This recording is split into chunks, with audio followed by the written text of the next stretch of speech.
Welcome to the Invite Health podcast, where our degreed healthcare professionals are excited to offer you the most important health and wellness information you need to make informed choices about your health. You can learn more about the products discussed in each of these episodes and all that Invite Health has to offer at www.invitehealth.com/podcast. First-time customers can use promo code podcast at checkout for an additional 15% off your first purchase. Let's get started.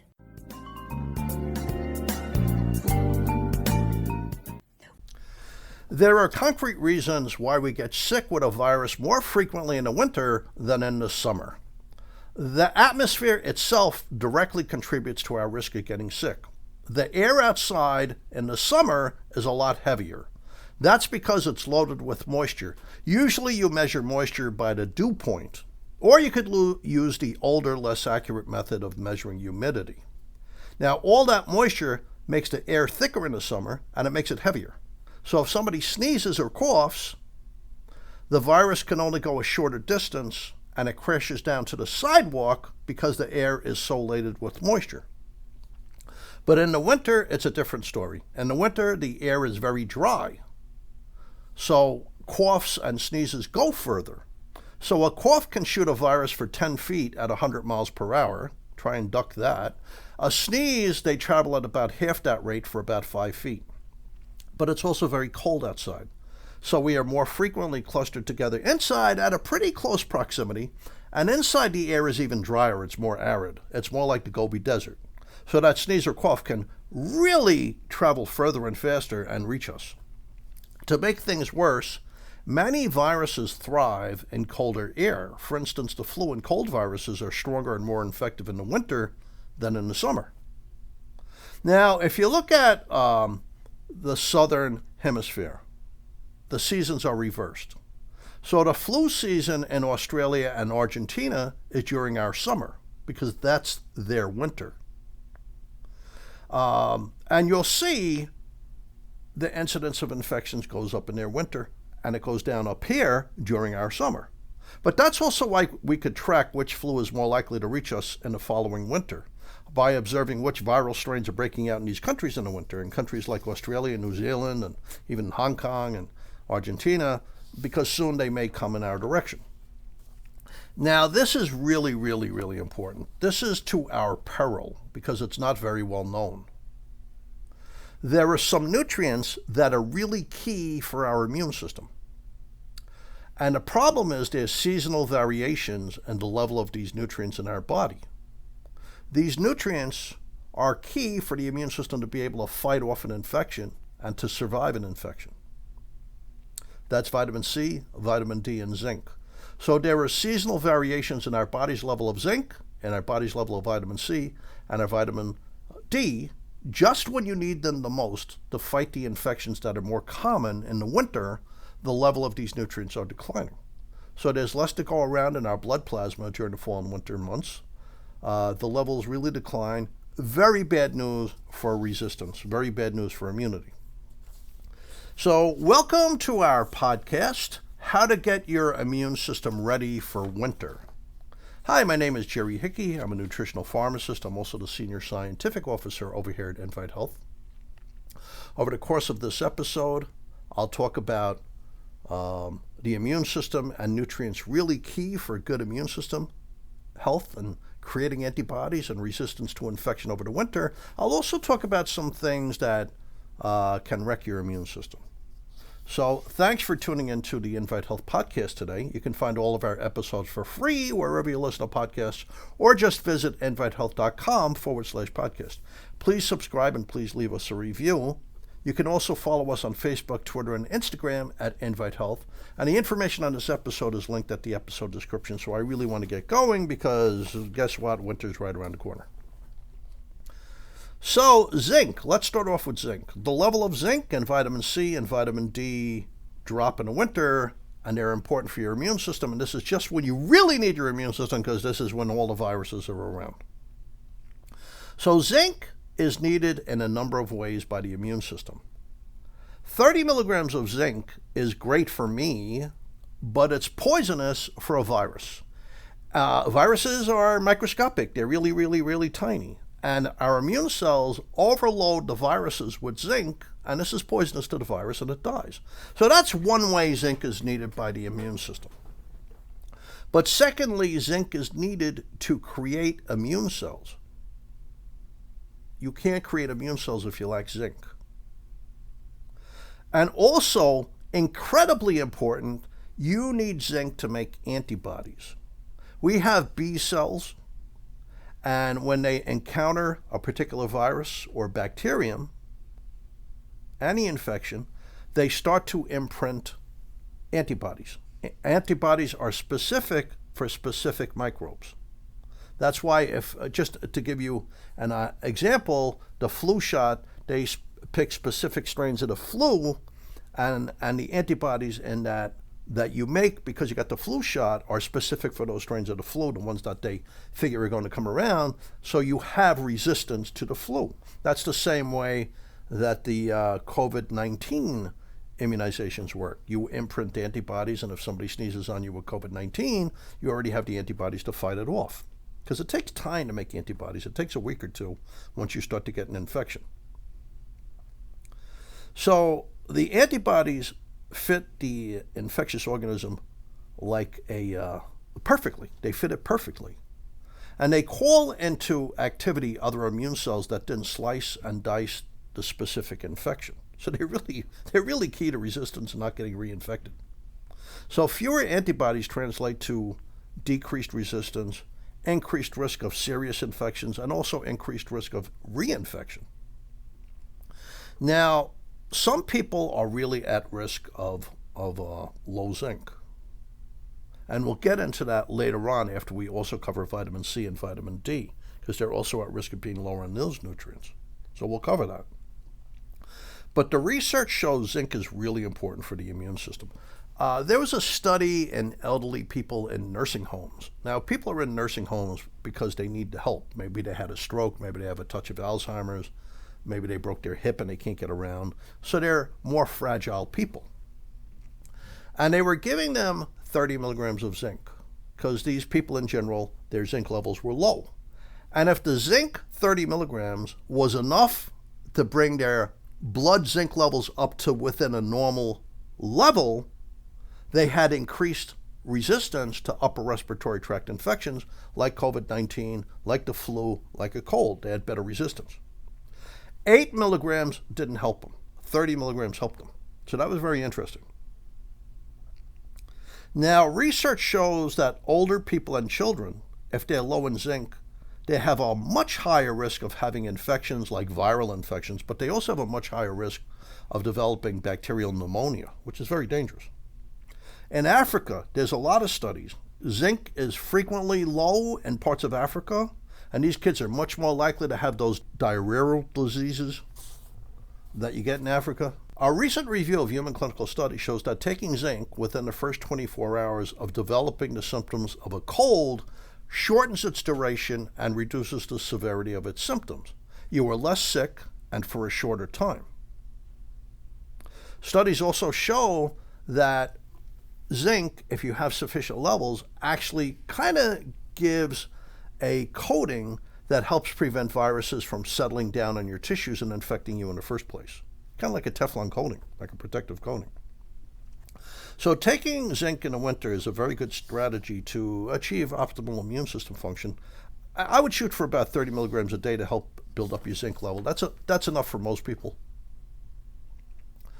But here are some exceptions with zinc.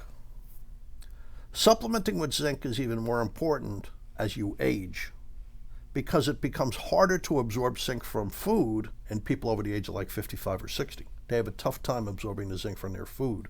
They really need a supplement. But additionally, many people over the age of 50 or 60 are on prescription medications. A lot of prescription medications deplete the body of a whole bunch of nutrients, not just zinc. But drugs like diuretics, like hydrochlorothiazide and furosemide, that takes zinc out of your body. Steroids, people use steroids for asthma. They use they have the inhalers, and people take steroid drugs when they have like an autoimmune disease or severe inflammation. Steroids deplete your zinc. They deplete a lot of things. ACE inhibiting drugs. They could be used for high blood pressure or to protect the kidneys or for heart failure.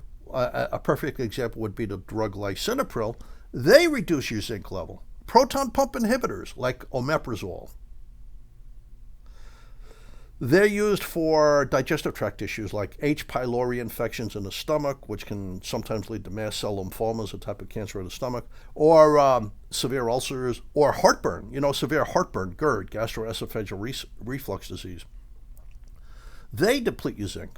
So do H2 inhibitors. They're a little bit weaker than the other drugs, than the proton pump inhibitors. So an example of that would be famotidine or cimetidine. They use for digestive tract issues also. They deplete your zinc. Estrogens and hormone replacement therapy lower your level of zinc. So do some antibiotics, just about every antacid, and even aspirin. Even aspirin. So if you're taking a low-dose aspirin for your heart, that decreases your zinc level. So, if you're older, you need zinc because you're not absorbing it from your food. And if you're on any of those drugs, you need zinc because they take it out of your body. Now, just like zinc, our level of vitamin C declines in the winter. Now, vitamin C is required for chemotaxis and respiratory burst. So that's really important activities of your immune system. This occurs early on when somebody sneezes on you with an infection. Chemotaxis is the ability of your immune cells to travel to the site of the infection. These are neutrophils. They are like 90% of all your immune cells. They're like the first responders. So somebody sneezes on you, that virus is growing, it's expanding in number in your nose and mouth. You have to get the immune cells there. Vitamin C will allow them to get there. That's called chemotaxis. But then you need respiratory burst. Respiratory burst is basically the ability of your immune cells to kill the infection. Vitamin C is needed for both of those. So when you're infected, your immune cells soak up the available vitamin C within proximity. They travel to the site of the infection and commence pretty much shredding the virus. I mean, that's what they're supposed to do. They shred the virus. So if you have insufficient vitamin C, fewer cells can mobilize to reach the site of infection. But even when they get there, they have a lowered ability to do their job of slicing and dicing the virus. So I'll tell you a little bit of news that was in the papers about a year ago. It's dealing with Northwell Health. Northwell Health owns a lot of the hospitals in New York now. So they own a lot of hospitals out in Long Island. And when COVID-19, when the pandemic broke out, the doctors at Northwell Health hospitals were giving the infected patients vitamin C by infusion. These are hospitalized patients. Many of them were going on oxygen. Some of them had to be intubated for ventilators. So the vitamin C gets used up very quickly when you get infected. The immune system requires it. So they reason giving them more vitamin C when they had these serious infections increases their chances of surviving the infection. Now, what about vitamin D? People say get your vitamin D from food. That's nonsense. You're never going to get enough vitamin D from your food. Plus, they tell you, go outside. You'll get enough vitamin C if you're in the sun for 10 minutes. Well, there's not a lot of sun in the winter. Plus, you're covered up. Additionally, older skin or darker skin, that doesn't work well. So what are the doctors talking about? You go out in the sun, and the sun's ultraviolet radiation hits the cholesterol in your skin and turns it into a vitamin D precursor called 25-hydroxycholecalciferol. That's not active yet. That's stored in your liver. Later on, it's released, and it's activated in your kidneys for generalized purposes. But like I said, in the winter, there's not a lot of sun, plus you're covering up. Plus, if you have older skin or darker skin, it's not working well anyway. So you really need to take a supplement. Now, we always thought that the only place that could activate vitamin D is your kidneys, but that's not true. It turns out vitamin D is so important for your immune cells that they can actually activate vitamin D, which illustrates how important it is to the immune system. So, vitamin D levels plummet in the winter. It could become incredibly low. You need vitamin D to help prevent cancer. You need vitamin D to fight cancer. You need vitamin D to fight an infection. So I'm telling people, generally, take 2,000 units a day of vitamin D3. That's the preferred form of vitamin D. It works better in humans. And taking vitamin D every day works better than getting one huge dose once a week or once a month. That's what the research shows. Vitamin D is required to make immune cells, just like zinc is required. But it's also required for them to work. But this is the thing. Vitamin D is also needed to protect your body from viruses and the quirkiness of our immune system during a disastrous infection. So you've heard of cytokine storm. It's one of the many terms that are now familiar. It's one of the many terms that have entered into usage, common usage, because of the COVID-19 pandemic. Cytokine storm is the way that COVID-19 is typically killing people in the hospitals and the intensive care units. A lot of people are pre-inflamed. If they have a lot of extra fat on their belly, the fat creates inflammation. If they have diabetes, that creates inflammation. If they drink alcohol, it creates inflammation. If they smoke cigarettes, it creates inflammation. If they have asthma or a lung disease, they're already inflamed in their lungs. And also, if they live where there's a lot of air pollution, inhaling that air, the exhaust from buses and trucks and cars, that causes inflammation. So you get the virus, you're already inflamed, and if the virus gets into your lungs, it triggers further inflammation. And then in response to that, there's a massive attack by the immune system called cytokine storm. Interleukins, messengers of the immune system like interleukin 6 and interleukin 4 are going up, and it's destroying people's lungs. It leads to the inflammation in the lungs from the virus of the immune system leads to something called acute respiratory distress syndrome. Basically, the lungs are blocked from working because there's a buildup of fluids in the lungs, so you can't breathe. So this is the cause for winding up in the ICU on oxygen or ventilators. Many, many studies show that if you have an adequate blood level of vitamin D, you help prevent acute respiratory distress syndrome. The viruses literally become less dangerous. Now, you can't build up vitamin D in 1 day or 1 week. It takes time to build up your vitamin D. So that's why I'm saying get your immune system ready for winter. Start building up your zinc levels, because that takes a little bit of time, and start building up your vitamin D levels now, and you'll be ready for the winter cough and cold season.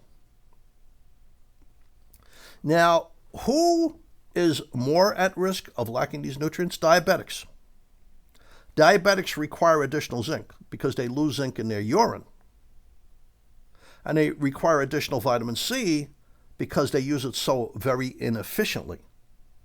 They also require magnesium because they lose magnesium in their urine also, and magnesium is needed to activate vitamin D. So they need vitamin D, they need zinc, they need vitamin C, and they need magnesium. Importantly, vitamin D, zinc, and magnesium work together to control their blood sugar levels.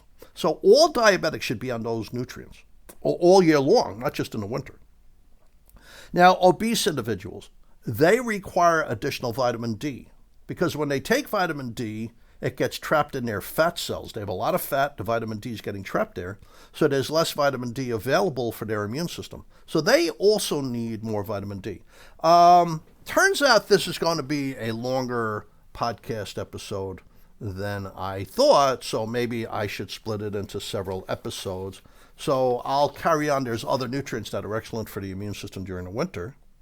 So I'll carry that on in part 2 of this episode. Thanks for tuning in to the Invite Health podcast today. You can find all of our episodes for free wherever you listen to podcasts, or just visit invitehealth.com/podcast. Please subscribe and leave us a review. You can also follow us on Twitter, Instagram, and Facebook at Invite Health. Hope to see you next time on part 2 of this episode of the Invite Health podcast. Thank you so much for listening, and Jerry Hickey signing off.